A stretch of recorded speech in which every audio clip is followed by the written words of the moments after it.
Hello there. My name is Sometimes Heather and I play Elder Scrolls Online as a stage 4 vampire.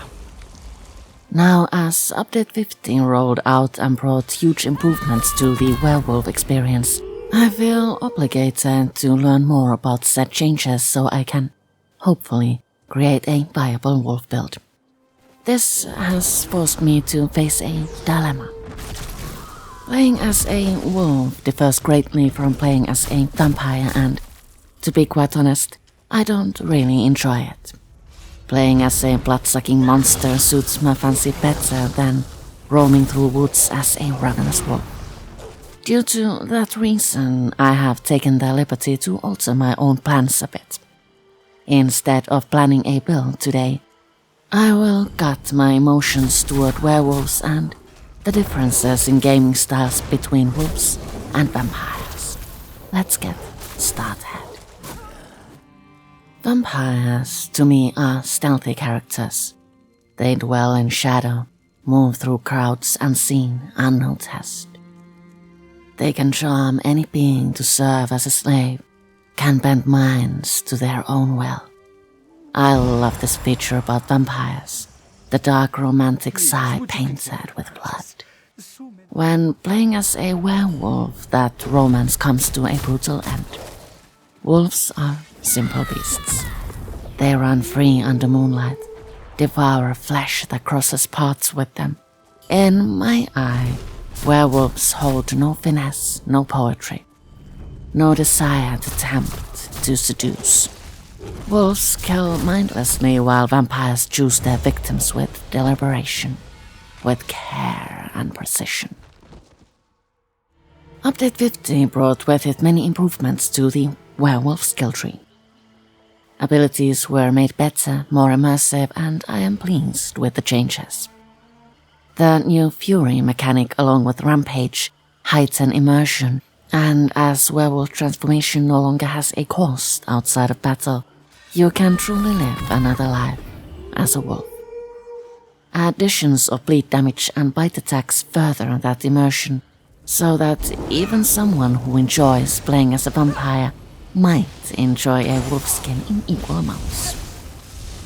Changes to werewolf abilities have increased the damage wolves do by a lot, and I'm happy to see our wolf friends enjoy being made meta, as they truly do deserve it. It's been a long while since playing as a wolf was rewarding, and therefore I hoped I would enjoy it too. But my heart is drawn to the difficulty of playing as a vampire. We all know of the penalties that make undead unfortunate for vampires. Wolves need not worry about such things. A werewolf faces no crippling penalties if being unable to use a cooking fire or a crafting station is not seen as one. A wolf runs carefree under the moonlight, its heart filled with joy of killing, and still I turn from their world to seek solace from the cruel and unusual penalties of vampirism, of a life of contempt and hate only a leech can know. I thought I picked up the As wolves were given abilities that allowed them to do serious damage, they received a warm welcome from ESO players. It seems everybody loves a wolf. Wolves make excellent tanks and superb damage dealers, and, as such, they need not prove their worth. A werewolf has become a valued friend, a player who can easily carry a crew. While vampires still lurk in the shadows as solitary beings, hidden from sight, determined not to be a burden, shrouded in mist, loyal only to the ones who bear the name of those they call family.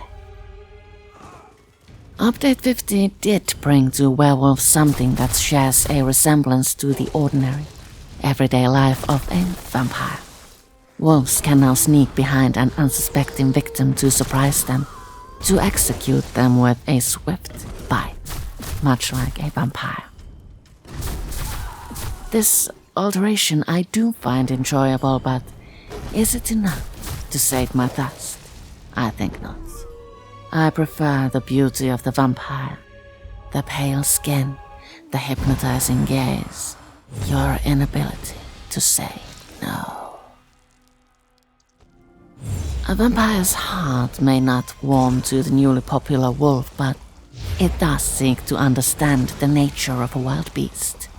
Perhaps someday it will be curious enough to learn the secrets wrapped in fur. I hope you've enjoyed this video. Thank you so much for watching and see you all later.